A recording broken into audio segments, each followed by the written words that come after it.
you know, you have your core brands, and then you have some of these new things that just be cautious is my only real advice. It's kind of like a lot of stuff that you see online now with subscription-based this, and this is really cool, and I want that mattress and those pair of socks and all these things that are going on. Is it any good? Is it just, or is it just that's the popular thing right now to get this box of shit every month sent to my house?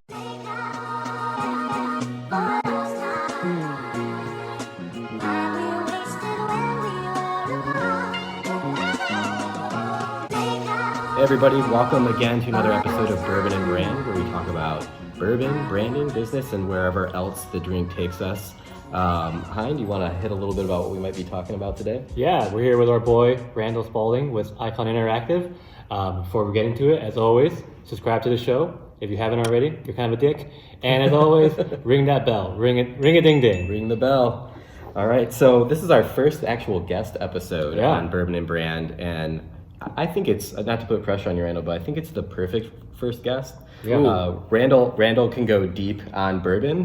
He knows enough about branding to talk about it, knows an awful lot about marketing, so we might talk a little bit about the blend of branding and marketing today and how it ties into bourbon and tap into some of your wealth of knowledge on all those fronts, if that works for you. But first, let's cheers. Cheers. Thanks for having me, guys. Yeah, thanks for being on the show. I'm honored. It didn't take much to win us over, but he also offered us this awesome bourbon here that we're drinking. So from Four Roses, and also cheers to the new space that we're sitting in. So this is the first one we've done kind of off-site. We still have the exposed brick, which is the most important experience for us. But I thought, do you want to introduce kind of Four Roses? It was your choice today, and talk about maybe why you chose it and what's interesting about it. Sure, absolutely. So Four Roses is one of my favorite brands. Lawrenceburg, Kentucky. Over 100 years that they've been in business there. I've been involved in picking single barrels for a number of different, establishments with them. They're great guys. I like this in particular, the single barrel, because you can still find it at decently stocked stores. They do have yellow label and small batch, which are blended of their different recipes, whereas this is a single barrel offering. For less than $100 a bottle. I mean, this is like, I have tons of people come to me and say, what should I get for a gift? And I've got so much to spend, and I don't work for Four Roses, but, but this is one that I tend to point people to. They have a really involved program with their yeasts. So they have 2 different mash bills and 5 different yeasts. So they end up with 10 different unique recipes of whiskey. And cool.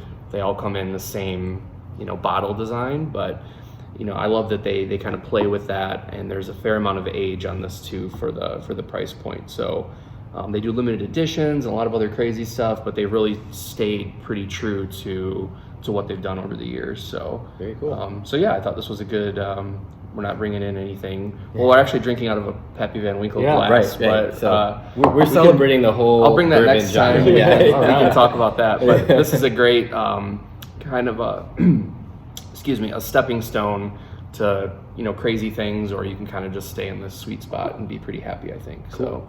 So it's pretty obvious pretty quickly that you go deep on bourbon. We're talking. Yeah, sorry, I was trying to. No. We were talking before about, about yeast. How we could go. Yeah, we wanted to hit that as quickly as possible, but maybe taking a step back and how did you get to the point where you're like, you can talk about the yeasts? What's your kind of experience into the world? Yeah, so my grandfather was a bourbon drinker. He had a home bar. There's some great photos of him online showing it off still. And cool. I co-founded a bourbon group about 8-9 years ago now, and then I'm a member of several other online. Some of them are regional, some of them are nationwide, kind of more of a fan club type thing. And just from the history of it with my family and kind of finding this community of people, they all seemed pretty cool. That's really kind of where it took off. And then the boom really started to kind of really hit in 2013 or 2014. And that's when you'll see a lot of smaller craft distilleries start cropping up and companies really expanding their product lines. For a long time, no one wanted American whiskey, which is crazy. Yeah. There were decades, kind of starting in the mid 70s, where fruity, clear liquor, cocktails were sort of the everyone wanted a Mai Tai, and they're delicious, don't get me wrong, but American whiskey kind of fell off a little bit, and there's been a real renaissance, I would say, in the last, especially 10 years, 5 to 10 years. So just being involved in that, and I started building a lot of connections and tracking bottles down for people, and then that sort of manifested in me being a whiskey director at a restaurant here in the city for a short time, just kind of helping build their program and their whiskey society. I just, I love everything about it. So that's kind of my my background a little bit. Very cool. Awesome. We're on the branding side of this world. You're on the more marketing and experiential side of the world. A lot of people don't really know what the difference between the two is. And where is that line drawn for you all? Yeah. Just for context, we're in this cool space. There's something on the wall here where it's interactive. You play a quiz and you get a playlist of a famous athlete. When would a brand want or need to do something like that? We're branded as a full service digital agency. I think that, web and mobile is still a big portion of our portfolio, but the experiential space has been the fastest growing by far. We do some, I would say, branding light. It's not really, what you do at Huck Finch, but there is, some, logo design and stuff like that we do, more traditional design, but really anything cool, anything digital, anything augmented, virtual, mixed reality, those are kind of the spaces that we like to play in. So companies are really starting to make this shift to, okay, VR is not just the shiny new object in marketing, it's actually really valuable, and especially with our VR training line of business that we've been growing, I mean, there's tangible results right there. So the line is blurred a little bit for a lot of people, branding, marketing, advertising even, the dreaded A word. It's either they kind of know that these things exist, they may not have any idea that those things are different. It's a kind of this wide range. So I think aligning with a client on what their knowledge base is, so you're not talking over or at them about it, and just kind of understanding how do they view their brand and what do they think about it. Is there, equity there where it's we don't really want to deviate. We've got this great, Four Roses is this brand, and kind of bring it back to that. Yeah. They're never going to change this logo. I have stuff of theirs from the 1950s and the font's the same, it's one of those things. Or maybe they play that a little bit more fast and loose, where you can kind of play with the brand a little bit. So there's a wide range there. And then we have to do our best way to bring something cool, something creative, something digital to, not overshadow what they're already doing kind of as a brand. Yeah. So that's, I would say, the most common type of interaction that we have is a client approaches us, Fortune 500 company or maybe a smaller business, but they kind of understand what their brand is. Yeah. There's a certain level of maturity there. And then on the marketing side too, for us, it's just how do we get the brand activated enough to where it doesn't go away? Yeah. Or how do we hand it to somebody like you all and say this is who they are, this is who they sound like, what they look like, all that good stuff, and then you guys can go make something cool with holograms and all the cool stuff that you have behind us. But it's not just cool for cool's sake. It actually, lands and connects with somebody in their audience, or it furders that equity you mentioned instead of confuses people about it. Cool for cool's sake is a great way to put it. We a lot of times, I'm in my 4th year with Icon now, but early on it would be a lot of just this, we heard VR is the next thing, so we want to have it here at our auto show or trade show or whatever it was. And in those situations, just kind of my sales brain thinking, we would do a lot of one and done projects. We would get this make something really flashy, we wanted to make a splash, and they pay you X amount and then kind of go on your merry way. And we'll still do those projects. We're not going to turn it away, but we really try to partner more and do more of a programmatic solution with people. So it's not just hey, this flashy thing that people talked about on social media for 24 hours. It's something that we can activate and continue, to use. And I think more of that happens with brands that understand their identity a bit more. Then they kind of have those principles in place so that it's not just the flavor of the month or the flavor of the show season or whatever it is. Do you find having to justify ROI or cost or anything like that?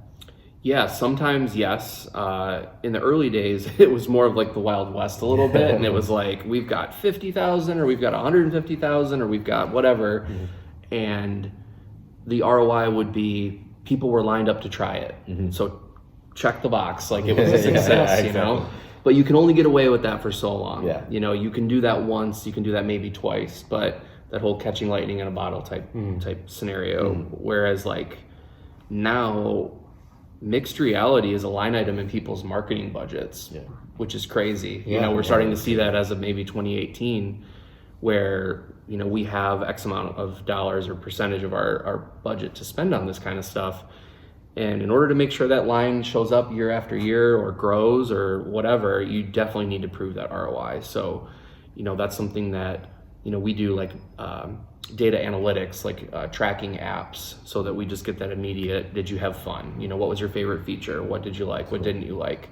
So some of that, you know, is there. Other clients want to take it as far as, you know, how is this converting to sales, which gets a lot more complicated, you know, downstream. But I would say in the beginning, not so much ROI. It was more, let's do something flashy and cool. And now, you know, it's just like radio was and print ads were. It's like, well, we have X amount of dollars every year to do that. Maybe it's self-preservation, but we like to think about in terms of branding. It's like if you have this definition, it's actually not limiting. It kind of opens up freedom. Like it's not like you can only do these three things. It's like, this is just who you are. Now what can we do with that? It could be mixed media, it could be social media, it could be like whatever you guys dream up, but it can still be on brand because you kind of know it just has to lead back to this thing. So just wondering, like, not naming names obviously, but have you kind of witnessed that at all? If, like, they come in and they know who they are, even if it's a smaller company. I mean, like, we're a branding studio, but you don't have to say yes. But yeah, just kind of curious, you know, if you've seen how that works, if like the fast and but do say yes. Yeah, right. Well, I mean, we're gonna edit in whatever serves our purposes. So, you know, you do you. But no, I'm just kidding. And freeze. Yeah. No, I think, and I was guilty of this too in the beginning of doing this kind of stuff. You would have this locked in, defined brand and kind of view that as a crutch more than, you know, as you mentioned, like, we can kind of play with this a little bit and have some fun. You know, we would look at that as, oh geez, it's got to be this exact color and this exact font and this exact. It's like, actually, I prefer to have that stuff locked in and have you know, a branding firm done this amazing job and brought this company to this point where they're really happy with what that is, so that then we can focus so much more on the fun, on the technology, on the digital aspect of it and how it fits. So again, without names, but the experience you alluded to earlier, Hien, was a financial institution that's been around for 150 years or something like that. I mean, their logo is their logo. You're not going to mess with it. You know, you're going to know exactly what that is. There's one like right outside right now. So it is what it is, right? But in that case, you know, they were partnering with a professional sports event where there was a lot more latitude and a lot more, you know, fun that we could kind of have there. And then you bring in a component like Spotify or, you know, some of these other things, and you're not really messing with their brand too much. Like that integrity is still there, and it's more just the vessel to do something, to do a really cool experience. So another one is like upcoming like PGA events. We're actually supporting the PGA event right now in California for the automaker that's sponsoring it. They're very specific. You know, they want our logo, our brand, everything. They want that in place. But then it's like, okay, like, you know, cool. There's no reason for us to mess with that. We can really do a lot more, just kind of leaving that alone. And some smaller mom and pop or medium-sized businesses are the same way, and others, sometimes they just want to turn a profit or do what they need to do. And if we need to change the look of everything, we can do that sometimes. So it's kind of a whole spectrum, I would say. Totally. It's really interesting. I thought it might be cool to bring it back to the bourbon, to the bourbon and some of the brands you had mentioned, like I think 2013. We'll lean on you for the correctness of that year, of like kind of when bourbon, the reemergence of it. Whatever Mad Men came out. Yeah, right. Just drinking in the office. We need a bar cart in here. Absolutely, we're missing that. There's a bar cart startup out there. There should be. They actually know of a few companies that do that, but no. So it was maybe a little bit earlier than that where you started seeing kind of like limited run and more exclusive stuff coming out, but the real hype around it, 2014, I would say, was really when, like, not that I've been in it for much longer than that, but even like 2009, 2010, if you're gonna go buy a bottle of, say, like, Pappy Van Winkle is like that bandwagon bourbon that everyone references. It's delicious, right? And in 2009, I walked into Binny's in Chicago and I bought 3 bottles of it at retail and went on my merry way, and now you've got people entering raffles and spending money just to get raffle tickets and not get anything guaranteed. They're waiting overnight, they're camping out. There's a secondary market that has thousands of percent, increases on what the stuff actually costs, and such a limited amount of it is distributed, and it's pretty crazy, so that's kind of like one example. But now even these like mid-tier bourbons that are making, limited runs are selling out everywhere. They're not getting shipped to the majority of stores. I mean, you used to be able, one bottle is called Elmer T. Lee, and he was this legend in whiskey, passed away a few years ago. That's bottled by Buffalo Trace. And if you're familiar with Buffalo Trace, I mean, I love Buffalo Trace. Eagle Rare is one of my favorite kind of like daily drinkers, not that I drink every day, but Elmer T. Lee, you could buy at Meijer for $34 in 2015 still, and now that's a $150 plus bottle from some guy that bought it all out at some point and is now trying to turn it for a profit, which is kind of a bummer. I'm looking at you guys, but yeah, so that's really kind of where we're at now. And with that, there's been this sort of rising tide of craft distilleries popping up everywhere. Some really good that have values and a brand and some of these tenets to kind of lean into, and others are just really shameful, and to use a kind of a strong word for it, because they're just seeing, oh well, whiskey's popular.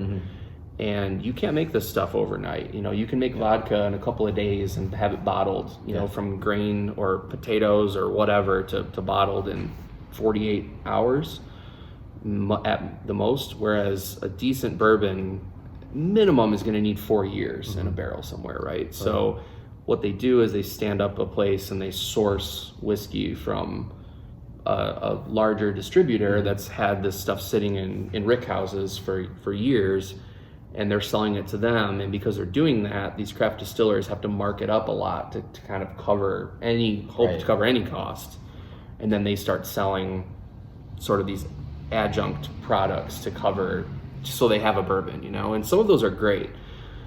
Others are not so great, and they charge more than, Four Roses charges for this. So not to diss any craft distillers out there, but just being more of a purist, that's just, it's interesting. You see that in all industries, not just bourbon. It's like, oh, this is the hot thing. And all these people just start lining up like, we can do that. And there's a lot of price gouging and stuff going on that's a little bit unfortunate. So yeah, did you find that people try out these shameless distilleries because of the way that they were able to maybe market themselves versus? It's a great observation, actually. Yeah, I had a guy. He's like, I love the label. The label was so cool. And hey, that's you have reasons for buying things. Like I drink whiskey and I want it to taste good. So for me, it's like. So if you're ever in a situation where they're not willing to offer you a sample of it, like I don't recommend it necessarily, because they're either not proud of what they did, or they're just not educated enough to really know what's going on. Like you should always be able to, I'm going to spend $70 on a bottle, and I want to see what's kind of going on with it. Yeah. So yeah, I mean, some of it is packaging. Some of these companies, these larger companies, have released like these limited edition runs of bottles that have no history at all, and they have really cool packaging, and it's like a collect them all kind of situation, and they cost a lot of money, and they look really cool, and they taste like varnish. They're just not very good. They made like 5 shitty batches, and they're like, let's just call it a limited edition. And they literally batch it together, and they water it to a certain point, and a lot of people are like, oh, this is so good, because even good liquor stores in some cases may try to push it because they're trying to sell what they have there, So again, can I try it? What's going on? And you see a lot of that going on. Whereas there's maybe 5 or 6 key companies as far as American bourbon or whiskeys are concerned that have been around for a very, very long time. I mean, Buffalo Trace even made whiskey during Prohibition. Like, they've been around. They made medicinal whiskey. There are hundreds of years of history there. And so, you know, you have your core brands, and then you have some of these new things that just be cautious is my only real advice. It's kind of like a lot of stuff that you see online now with subscription-based this, and this is really cool, and I want that mattress and those pair of socks and all these things that are going on. Is it any good? Is it just, you know, or is it just that's the popular thing right now to get this box of shit every month sent to my house? But I want it routinely. Yeah, and exactly. But then you have that dissonance, or that, I forget what it's called in marketing, where you feel like you have to like it because you spent money on it. Yeah. So sunk cost. Yeah, you're kind of like, oh, I know this is so good. So I've been able to be somewhat agnostic of that, and kind of saw this start to happen and had my, you know, skeptical hippo face for a while. So there's a lot of great stuff out there, but just kind of be cautious, I would say. Yeah. How do you make sure that the brands that you guys work with aren't like these shitty, shameless like distilleries? Make sure that as you are marketing and getting their brand out there, that you're partnering with good, you know, legitimate brands. Yeah, one thing that I love is our leadership is not afraid to say no. There is a certain amount of like morality or integrity that we have to have.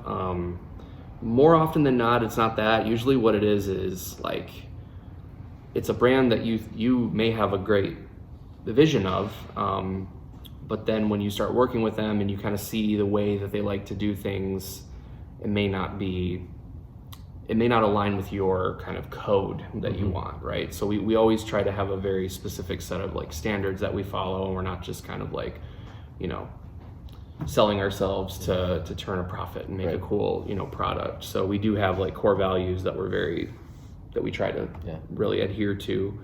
And I think we're better for it, and I think companies respect us too. If they've asked for something that we're just not really like, I don't know about that, we'll fight that battle, and I think we're always better for it. Yeah, because as you were talking about these distilleries, it immediately made me think of one of the pour more while you're talking. Hey, I'm not gonna say no to this.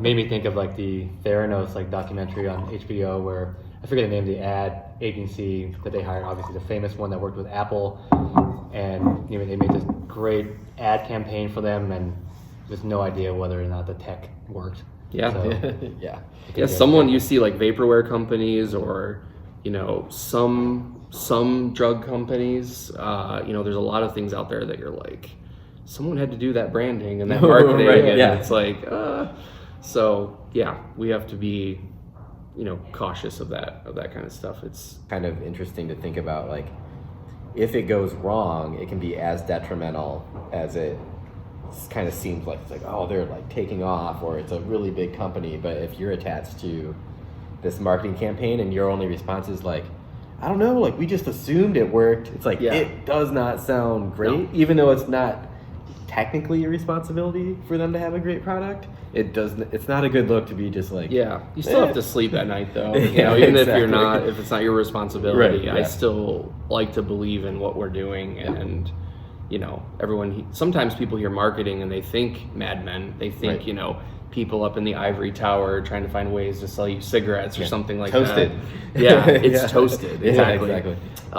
So, you know, it's not that, you know what I mean? Like there's so much more, you know, to it that I try to kind of keep at the center of what we're doing all the time. It's just hard to get to that same level if you like get the product, you get who it's for, like you believe in what the company's trying to do. I think the work is just sort of automatically like 15% better. You know, some brand. And it feels more rewarding, and it does come out in the product too. You know, sometimes we'll get a client that people are super excited about, you know, and you just see it in the creative. Farm Aid has been our client for many years. They're a music festival that has been in a number of different places, but on the East Coast most recently. And just like what they stand for and what they do, it's like you'd kind of be a crazy person to not feel a little bit excited about working on that. So we've done event maps and t-shirts and logos and all sorts. And in the scheme of things, they're not a big client, but there's so much that people get kind of that warm and fuzzy from it. You know, it's like, oh, well, look what this is doing.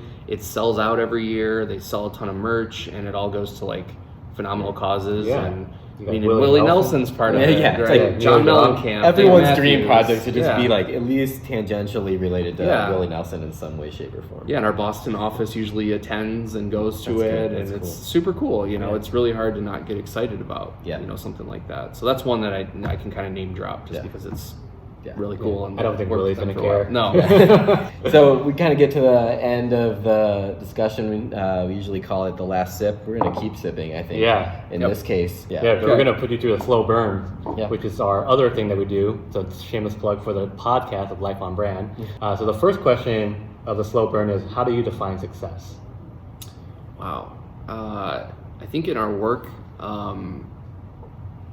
if our team feels happy at the end of the day of what they've worked on, and they're not just completely, now you can be burned out. Like we'll get projects on like 48 hours or, oh no we don't, I'm just kidding. We don't. We'll get- File all your yeah. 48-hour project Yeah. requests. Yeah. We'll get crazy last minute stuff and it can be really difficult. But I think that if people come away from it with just a sense of like pride in what they did, and then almost not secondarily, but if the client's happy, the client's happy. Like they're gonna have their things. It could be ROI, it could be attendance, it could be eyes, it could be impressions, lift, whatever.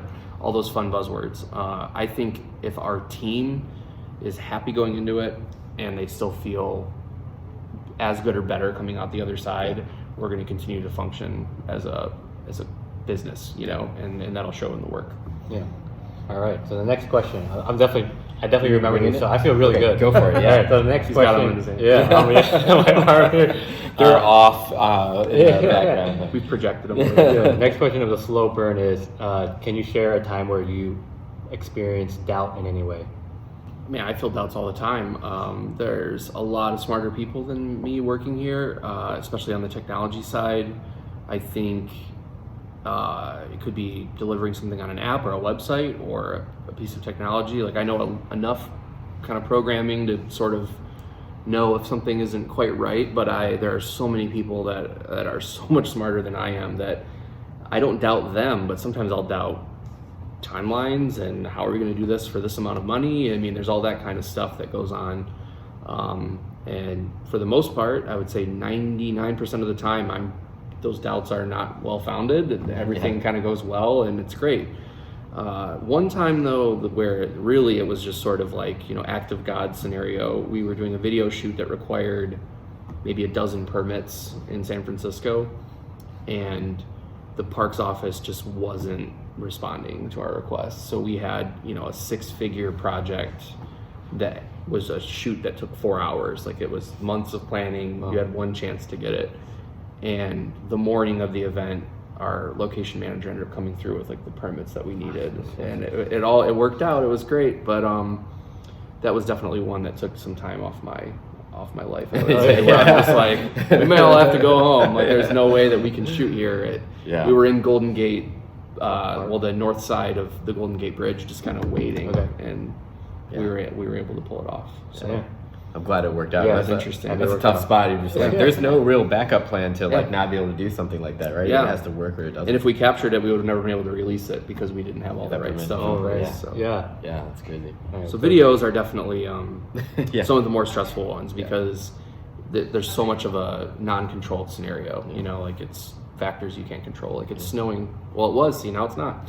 You just never know. Yeah. So the next question on the slow burn is, what's a lasting lesson you learned from a failure? Lasting lesson from a failure. If you've ever failed, obviously. Oh no, I That's failed. different. We've never failed, so that's why we keep asking. That's why you brought me in. For If That's I how do we ever source our fail, guests, Yeah, how you did would it fail a feel? lot, Randall. So I know if really I'm into this. failing. Like, apparently people have failed. Yeah. Yeah. No, I was a serious procrastinator through college, and in my first part of my career, I would say.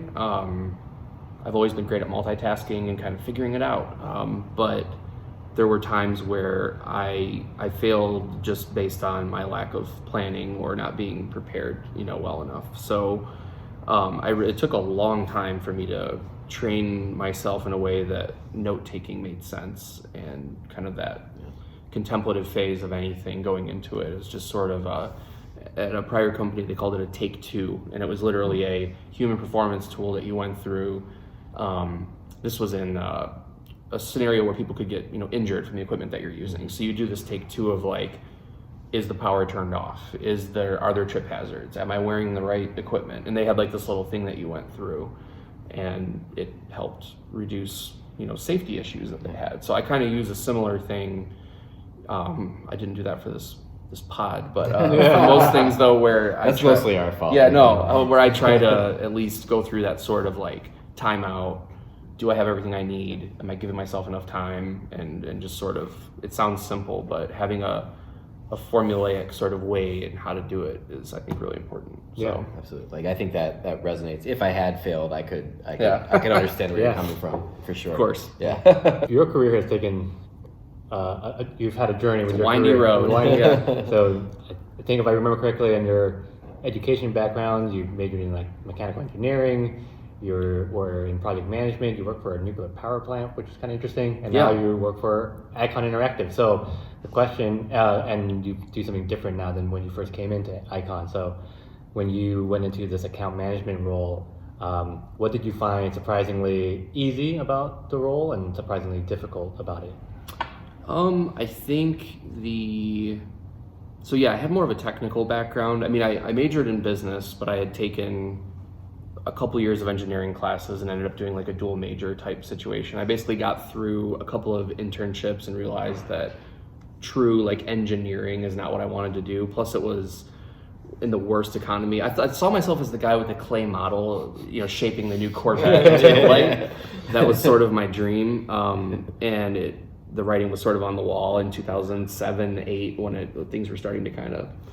So I did the business route, and I started in project management almost like right out of college. That was like my first project controls and scheduling was my first thing. And then to get to Icon through engineering roles and other things, I think that the common denominator with a lot of stuff is just the approach to your work. So I draw on a lot of like my technical stuff pretty often. It could be something simple like a financial document or a spreadsheet, or something that the first couple years of being an engineer anyway, I think you're just a professional like Excel person, like Microsoft Excel. But I see myself using some of that stuff. I think in account management, I find it easy to talk to people. I was in sales and worked in restaurants and all that kind of stuff. So that was easy for me. The difficult thing I still deal with all the time is the challenges of what we're creating. So even though I come from that background, like I don't know anything about development or Unity programming or 3D or Java or stuff that we're dealing with. So sometimes I'm trying to speak about something in an educated way and I just don't have all the information. So I try to pull smarter people in whenever I can, or just kind of train myself or learn enough to sort of be dangerous about it. So that's why I like what I do, is like I've got the human piece of it kind of figured out, sort of talking to people, but then the technical side, and it changes every year in what we do too. Right. Like we didn't have holograms a year ago. Virtual reality wasn't here 5 years ago. So there's always new stuff. Yeah. It's like, it's like going back as a teacher and getting your new qualifications all the time. I kind of feel that way. So that I would say is a pretty difficult part of what I do, is it's always changing. Yeah. Keeps it fun, I'm sure. Yeah, it does. I don't want to do the same thing. So I was at an automotive company before Icon, and I contracted Icon to come in. We didn't even do the project, but it was a website project, and I was looking around, and Icon came in, and I met Doug, who's ironically my supervisor now. He was in kind of the role that I'm in at the time. And I was just like, that seems so fun. Like, it seems so cool to do all these different projects with all these different people, much more relaxed, super cool work environment. It was like, I did 10 years of like the corporate grind, and this is not any easier. In a lot of ways, it's more difficult, but that was really like I saw kind of behind the curtain, and I'm like, man, I want to try that. Yeah. I told myself I was giving myself a year. Hopefully my CEO doesn't hear that, but you're going in 4 years now, it's like, I don't see that love for it changing anytime soon, because it's always changing. That's clear. Well, they can hear that part. I think. Yeah. Just edit again. We'll just instead of editing, we'll just do like the dub over. Like, man, he is swearing a ton. Yes. Yeah. Exactly. So the next question is the doozy one. So I'm happy you took a sip. So the doozy question is, what's one song that defines you as a person? Oh man, a song that defines me as a You person. can take another sip if you need to. It's a hard one. Yeah. That is tough. I would say Tom Sawyer by Rush probably right now. I've had Rush on repeat since Neil passed away a few weeks ago. But I would say I'm like I'm a little bit. I hope to be a modern day Tom Sawyer. Nice. All right. That's awesome. So the next question actually comes from our previous guest, Phil O'Brien. He founded West 42nd Street, which is a lifestyle magazine about Hell's Kitchen. Mm-hmm. And the question is, what's your favorite way of wasting your time? Probably not that cooking's a waste of time, but like I love cooking. Like that's my favorite thing to do. My fiance and I right now she bought a home last fall and we've been remodeling it and we don't even have a complete kitchen right now. So I've been grilling everything for 4 months. Yeah.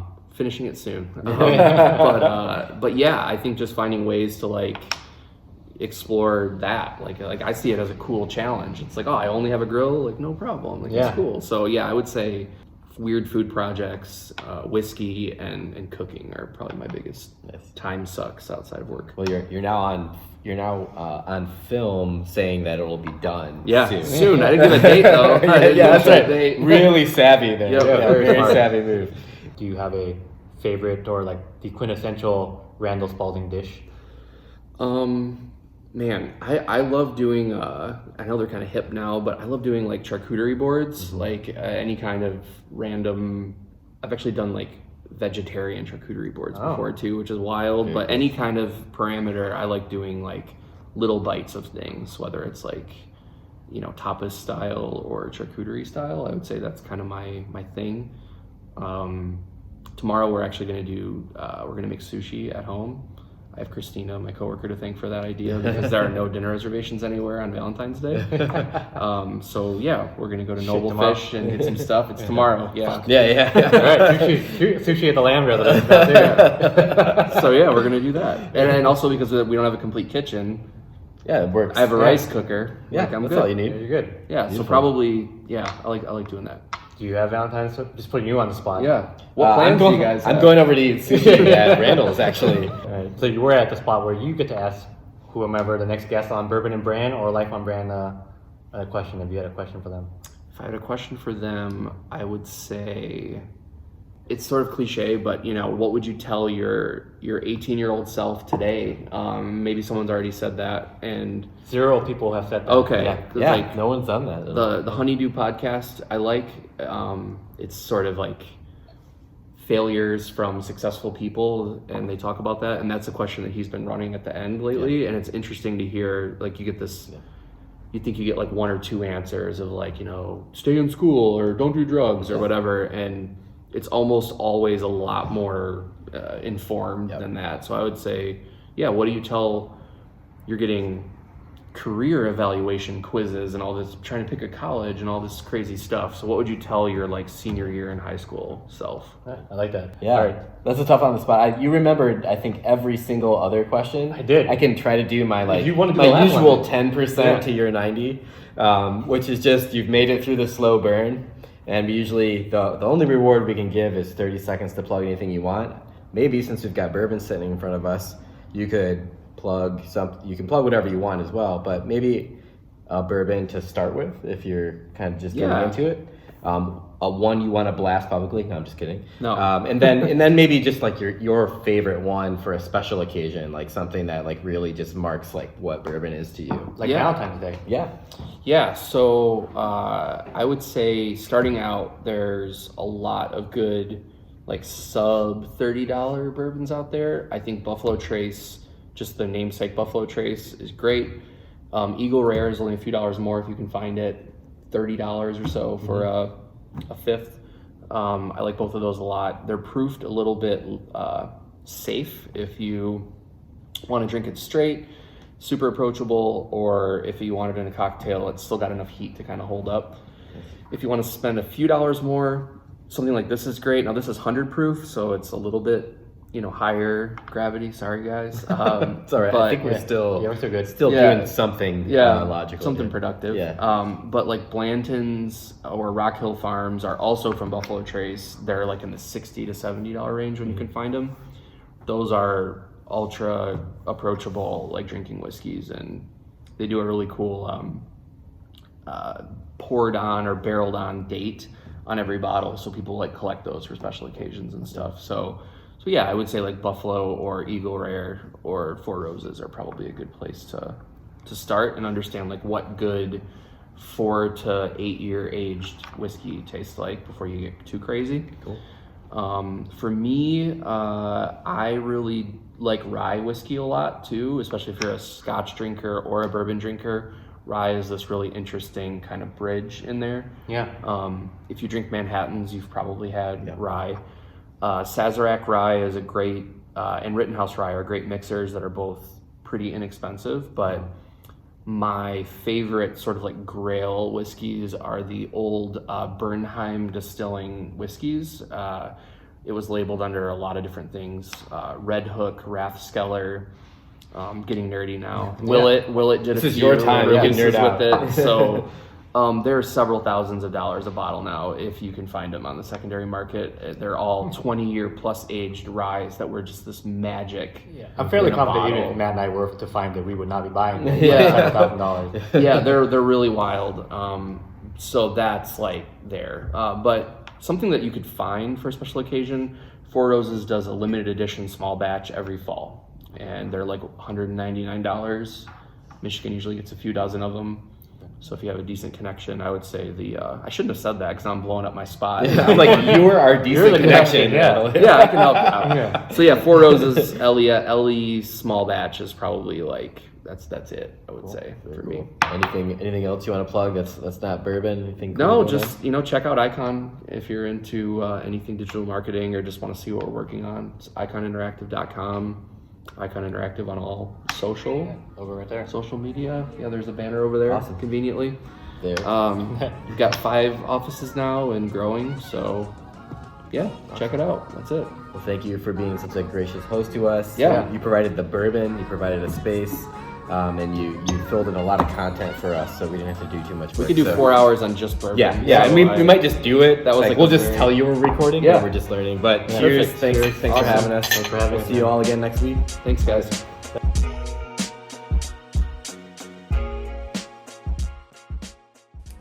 Thanks for watching another episode of Bourbon and Brand. Be sure to leave your questions in comments below so we can get to them in a future episode.